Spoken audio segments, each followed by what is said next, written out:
We're talking big visit weekend, so let's head to Columbia, South Carolina, where the Gamecocks are hosting On3's #1 overall recruit, Dylan Stewart. Let's bring on Wes Mitchell of Gamecock Central. All right, before we get to Dylan Stewart, though, South Carolina is currently sitting at number 8 in the On3 industry team rankings. Wes, they were up inside the top 5 during the spring. What does South Carolina need to do right now to get some of that momentum back? Well, Dylan Stewart would be a good start, right? I mean, I think you look at what's happened now, and these things kind of go in waves, I think. And South Carolina had their wave where they were landing a bunch of guys. And then some of these other teams that were behind them, you look at Florida, I think they've got, 5 commits or something this week. They've hit on a bunch of guys.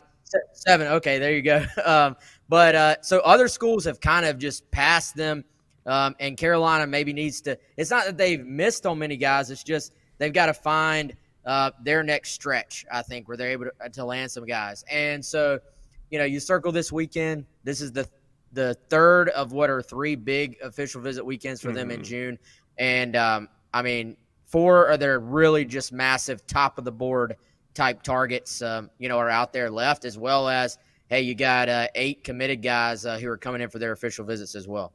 Yeah. So if Dylan Stewart's the most important recruit on the defensive side of the ball, I want to talk about one of the most important recruits for South Carolina on the offensive side of the ball. This weekend, number 7 ranked athlete Daniel Hill is coming to town.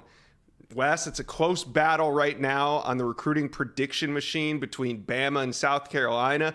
What are your sources saying about where South Carolina stands with Hill coming into this weekend?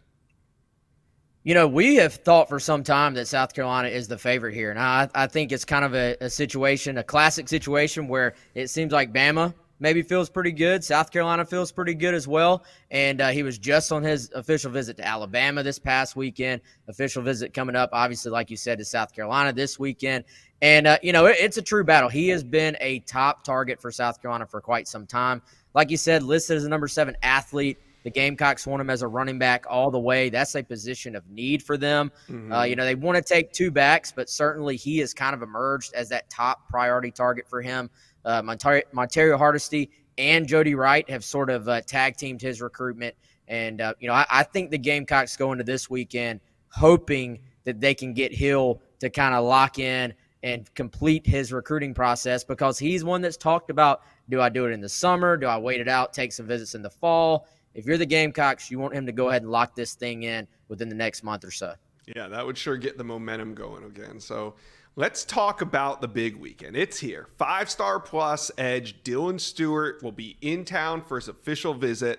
Wes, what does South Carolina need to do for this to be considered a successful official visit?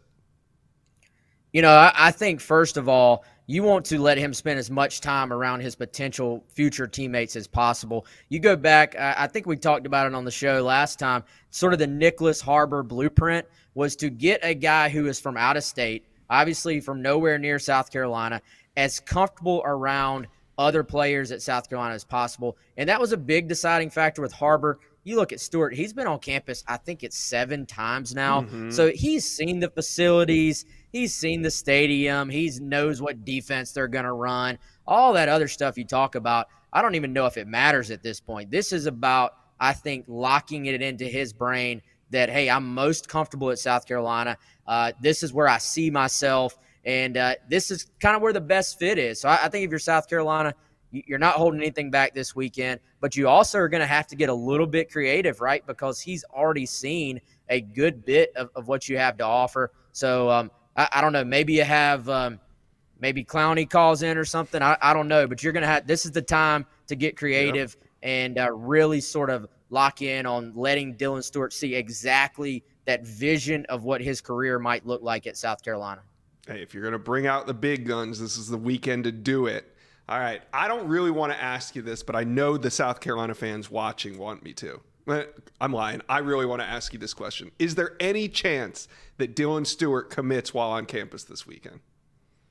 I don't think you can completely rule it out. Like if I'm putting percentages on it, I don't think it's a very high percentage. He has seemed to kind of, at least at this point, want to kind of run the full race, so to speak.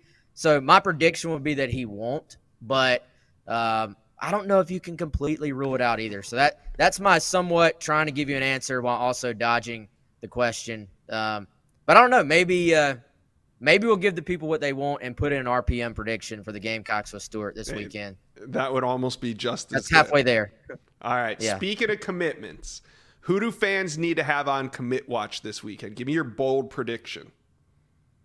Yeah, I'll give you my non-bold one first. So David Busey from Savannah, he has already said on the record, basically, if everything checks out, that he's probably going to commit to South Carolina. So that's an easy one. Yeah. I think Jonathan Paylor probably leaves this weekend. Maybe not publicly committed, but I think South Carolina will be in a good place to land his commitment soon. He's said for some time that they are his leader. So I kind of look at it in order. He would be next most likely. And then Daniel Hill's the one I kind of go back and forth on.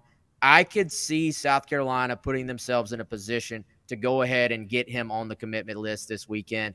I'm not quite at the point of predicting it, but I think there's a better chance of it happening with him, certainly, than maybe you would say with the Dylan Stewart, who I tend to think is going to sort of draw this process out and just work through the entire thing. So we'll see. I think if you're a Gamecock fan, you could see 2, maybe 3 in the sort of days and weeks following this weekend. Because you got to go home and get a commit graphic made, right? Like nobody actually commits on the weekend anymore. Very rare these days.